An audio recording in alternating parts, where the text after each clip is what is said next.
ETF index mutual funds నేర్చుకుని stock మార్కెట్లో రాణించాలనుకుంటున్నారా? వెంటనే ఈ నెంబర్కి కాల్ చేయండి. Hi viewers, India's largest digital media network Suman టీవీకి స్వాగతం. ప్రస్తుతం మనతో ఉన్నారు chartered wealth manager and wealth coach Rama Rajesh గారు. సో ఈరోజు రమా రాజేష్ గారిని మనం అసలు ఇన్సూరెన్స్ అంటే ఏంటి, దాని ఇంపార్టెన్స్ ఎలా ఉంది, దాన్ని మనం ఎలా తీసుకోవాలి, ఎందుకు తీసుకోవటం లేదు, ఇలా బోల్డ్ అన్ని డౌట్స్ అన్ని రమా రాజేష్ అడిగి తెలుసుకుందాం. నమస్తే రమా. నమస్తే రమా, ఫస్ట్ థింగ్, ఇన్సూరెన్స్ అనగానే మాకు అవసరం లేదు అన్నదే ఎక్కువ మంది నోట్లో మనం వింటూ ఉంటాం. రైట్. చాలా తక్కువ మంది ముందు చూపుతో ఇన్సూరెన్స్ తీసుకునే వాళ్ళు చాలా తక్కువ మంది ఉంటారు. బట్ ఏదో ఒక రోజు ప్రతి ఒక్కరికి ఇన్సూరెన్స్ అనేది అవసరం. అది చాలా మందికి తెలియక కంపెనీస్ లో కూడా ప్రొవైడ్ చేస్తారు. కాబట్టి మాకు అవసరం లేదు, మా ఆఫీస్ లో మాకు ఉంది కదా అని కూడా ఉంటుంది. అసలు ఫస్ట్ ఆఫ్ ఆల్ ఎందుకు ఈ ఇన్సూరెన్స్ కి ఎవరు అంత ఇంట్రెస్ట్, చాలా మంది ఇంట్రెస్ట్ చూపించకపోవడానికి కారణం ఏంటి? అసలు ఇన్సూరెన్స్ వల్ల బెనిఫిట్స్ ఎలా ఉన్నాయి, అది దాని ఇంపార్టెన్స్ ఏంటి ప్రతి ఒక్కరికి? ఇది చాలా ఇంపార్టెంట్ విషయం, అందరూ తెలుసుకోవాలి. లేకపోతే ఏంటి అంటే మనం ఎంతైతే దాచుకుంటున్నామో, ఎంతైతే కూడబెట్టుకుంటున్నామో ఒక్క ఎమర్జెన్సీతో మొత్తం పోతాయి ఇన్సూరెన్స్ లేకపోతే. So first of all insurance ఎందుకు ఉండాలి, దానికన్నా ముందు అసలు ఇన్సూరెన్స్ ఏంటి అంటే చిన్నగా ఒక చిన్న ఎక్స్ప్లెనేషన్ ఇస్తాను, సో అందరికీ అర్థమవుతుంది. ఈ ఇన్సూరెన్స్ అనేది ఇప్పటి నుంచి వచ్చింది కాదు, ఎప్పటో పాతకాలం నుంచి అనమాట. అంటే 3000 BC నుంచి కూడా ఇన్సూరెన్స్ కాన్సెప్ట్ ఉంది. అది తీసుకొని ఇన్సూరెన్స్ అనేది ఇప్పుడు మనకు ప్రొవైడ్ చేస్తున్నారు. అంటే ఒక చిన్న స్టోరీలా చెప్పాలి అంటే, అప్పట్లోని సముద్రం దాటి ట్రేడింగ్స్ చేస్తుండేవారు అనమాట. సో ఈ బిజినెస్ పీపుల్ ఎవరైతే ఉండేవారో, ఇక్కడి నుంచి అక్కడికి, అక్కడి నుంచి ఇక్కడికి ట్రేడింగ్స్ చేసేవాళ్ళు, ఆ సముద్రం దాటేటప్పుడు వాళ్ళకి 2 ప్రాబ్లమ్స్ వస్తుండేవి.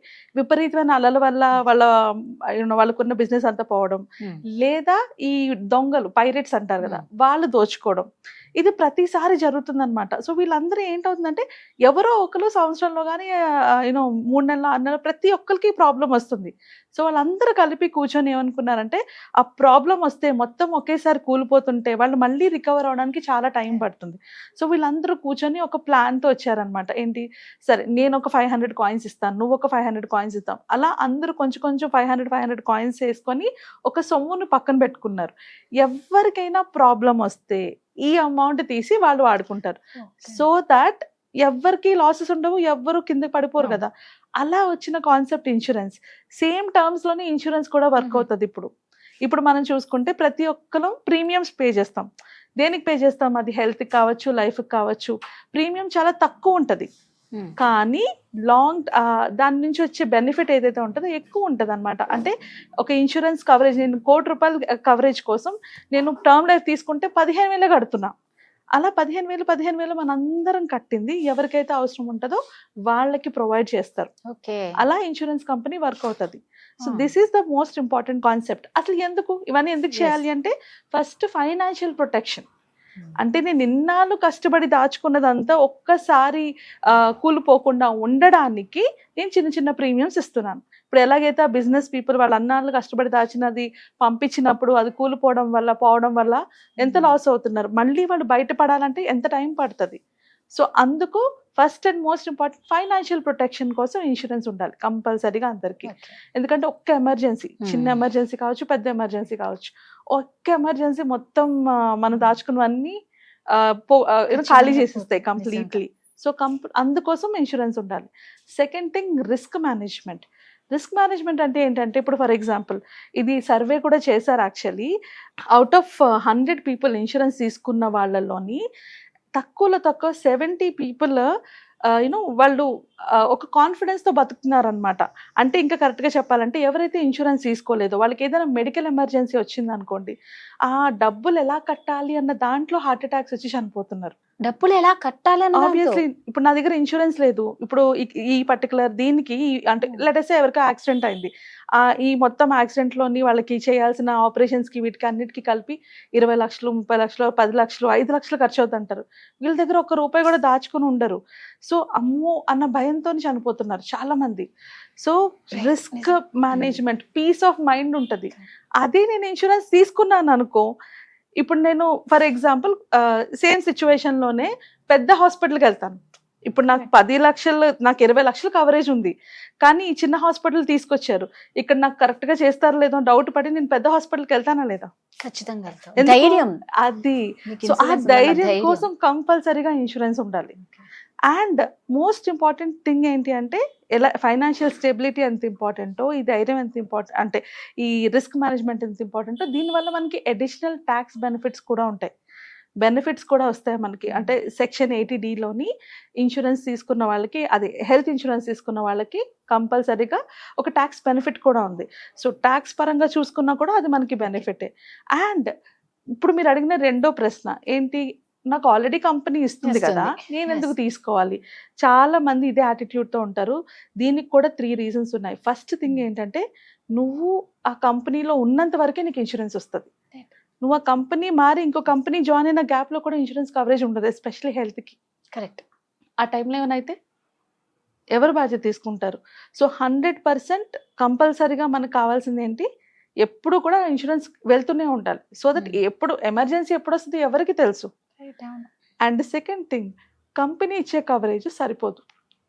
కంపెనీ ఏమొస్తుంది, వాళ్ళకి ఎక్కడ బెస్ట్గా వస్తే, ఎక్కడ చీప్గా వస్తుంది, ఆ రకంగా చూసుకొని మనకి ఇస్తారు.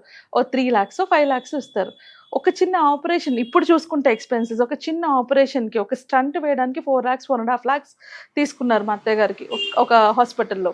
సో ఆ రేంజ్లో ఉన్నప్పుడు నాకు వచ్చిన 3 lakhs 4 lakhs ఎక్కడ కవరేజ్ ఉంటుంది, ఎక్కడ సరిపోతుంది? సో అందుకోసం కంపల్సరీగా ఇన్సూరెన్స్ మనం సపరేట్గా తీసుకోవాలి. అలానే హెల్త్ ప్రాబ్లమ్స్ ఎక్కువ ఎప్పుడు వస్తాయి మనకి, రిటైర్ అయ్యాక వస్తాయి. మరి రిటైర్ అయ్యాక కంపెనీ నుంచి ఇన్సూరెన్స్ ఉంటుందా? అప్పుడు మనకి ఇన్సూరెన్స్ ఇస్తుందా? కంపెనీస్ ఇచ్చినా కూడా, బయట కొన్ని కంపెనీస్ రిటైర్ అయినప్పుడు కూడా ఇన్సూరెన్స్ ఇస్తున్నాయి, కానీ ప్రీమియమ్స్ చాలా ఎక్కువ ఉంటాయి. ఇంకా కరెక్ట్గా చెప్పాలంటే హెల్త్ ఇన్సూరెన్స్ మనకి హెల్త్ బాగున్నప్పుడే ఇస్తారు. మన హెల్త్ బాగాలేదంటే హెల్త్ ఇన్సూరెన్స్ ఇవ్వరు, ఇంకా లైఫ్లో రాదా ఇన్సూరెన్స్. సో అలాంటప్పుడు వాట్ ఈస్ ఇంపార్టెంట్, ముందుగానే హెల్త్ ఇన్సూరెన్స్ తీసుకొని ఉంచుకోవడం చాలా ఇంపార్టెంట్. ఇన్ డీటెయిల్గా హెల్త్ గురించి, హెల్త్ ఇన్సూరెన్స్ గురించి ఇంకో వీడియోలో కంప్లీట్గా ఎక్స్ప్లెయిన్ చేస్తాను.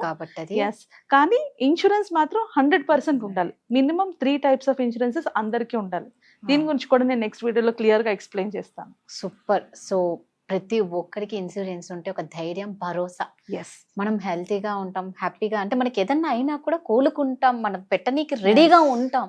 ఫస్ట్ మనలో మనోధైర్యం ఉంటే మనం హెల్తీగా సెట్ అయిపోతాం. అది ఉండాలి కదా. yes. అంటే అది లేక ఇందాక హార్ట్ స్ట్రోక్ వస్తుందంటే నిజంగా మనిషిని చాలా మంది అంటే నాకు తెలిసిన కొందరు క్లయింట్స్ కూడా చెప్తున్నారు, వాళ్ళ పేరెంట్స్ కి యూనో అంటే కిడ్నీస్ ఒక ఏజ్ వచ్చాక కిడ్నీ డయాలిసిస్ అని ఇట్లాంటివన్నీ అవుతుంటాయి. సో చేయించుకోవడం మానేసి, పిల్లలకి చెప్పడం మానేసి, డబ్బులు ఎక్కువ అయిపోతాయని, అలాంటి సిచ్యువేషన్స్ చాలా ఉన్నాయి.